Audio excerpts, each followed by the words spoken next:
So, first of all, let me tell you something. I had recorded this video. I just hope I'm knowing the mic. Content creation is not easy. I recorded this video downstairs, and for the whole time I was recording, my mic was turned off. So I'm going to stop this one to check if my mic is turned on. I decided to do a video today because I felt like it would be more relatable and understandable, I hope. So, what does grief do to you? Or what did grief do to me? I will want to talk about it from the perspective of a spouse and the mother.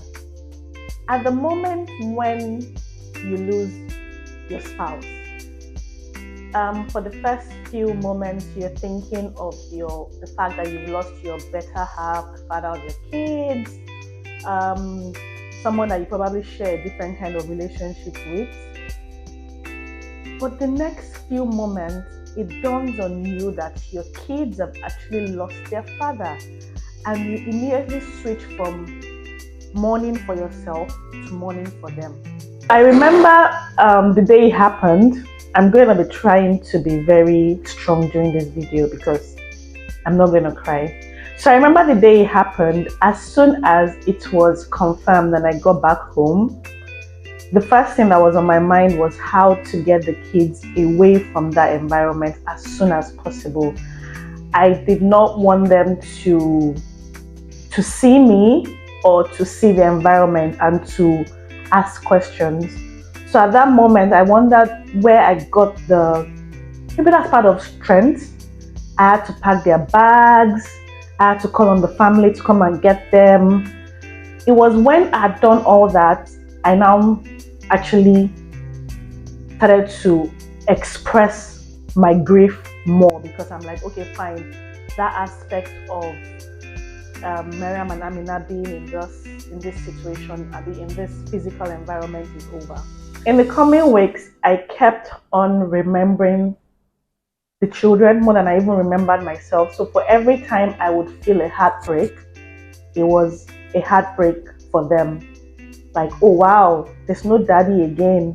There's no that figure that it was almost what I would call irreplaceable, because for the rest of their lives, it would always be a constant reminder.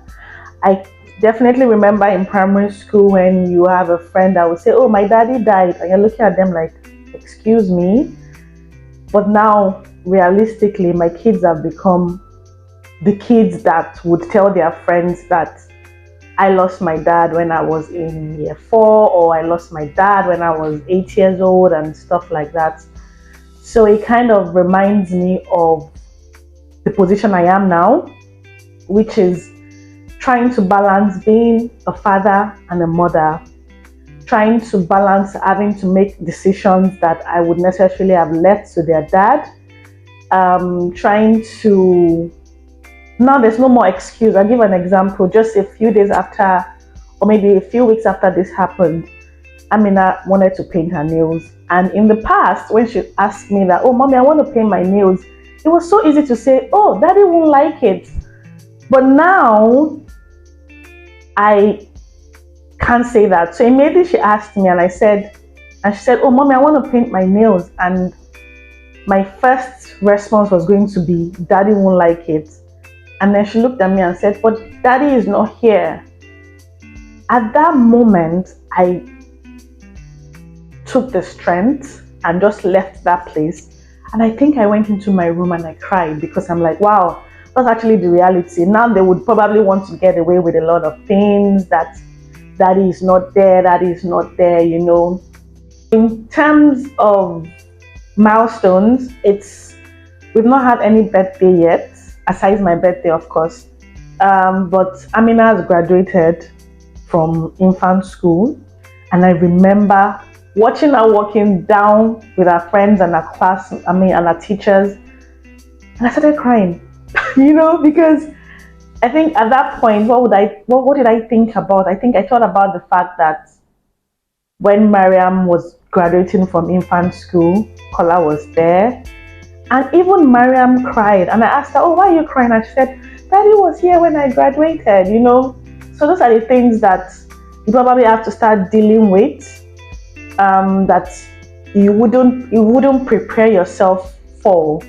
I remember also seeing Mariam doing some talent show, and she was really good at it. And at that point, I started crying, and there was a man beside me, and I was just thinking, oh, she's crying tears of joy. And I looked at him and said, oh, this is why I'm crying. And he's like, oh my God, I'm so sorry, you know. So these things would happen. Unfortunately, there are days that I want to share their results with their father. Maybe the term is over now, and it's like nobody else. Yeah, I can share with my brothers, I can share with family, I can share with friends, but it can't just be the same. So from time to time, you get very,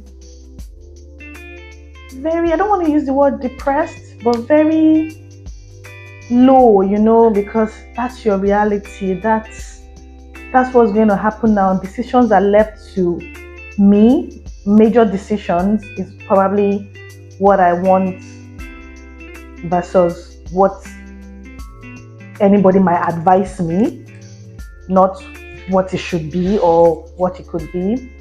I met someone the other day, and he was also a widower. You know, the conversation just happened in the space of 5-10 minutes. I mean, I've been going to this particular office for work, and is the man I meet at the front desk. Hi, and then the other day I sat down at the reception, and we got talking about Nigeria generally. That's what everyone talks about now, the economy and everything. And while we're having this conversation, I think I mentioned that I lost my husband, and the man said, oh, I'm so sorry for your loss and all that. And just a few minutes later, I said, I can understand what you're going through. And I'm like, you can understand, really? And he says, yes, because he lost his wife 2 years ago, and he has 3 kids, and the first is 15.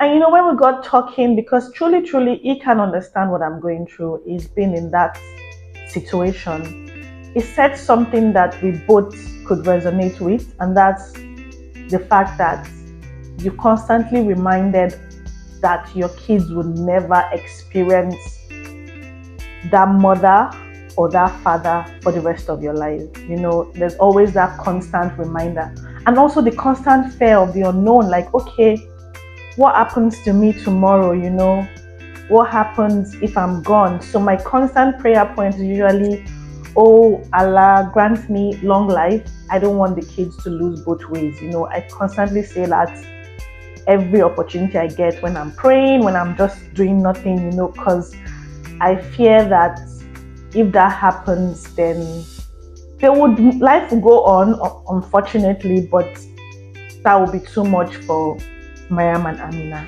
Basically, that's what grief does to you as a spouse. It removes you from being a spouse to being a parent, and then you have to deal with the loss as a spouse and the loss that your children are probably facing, and they don't even really understand yet.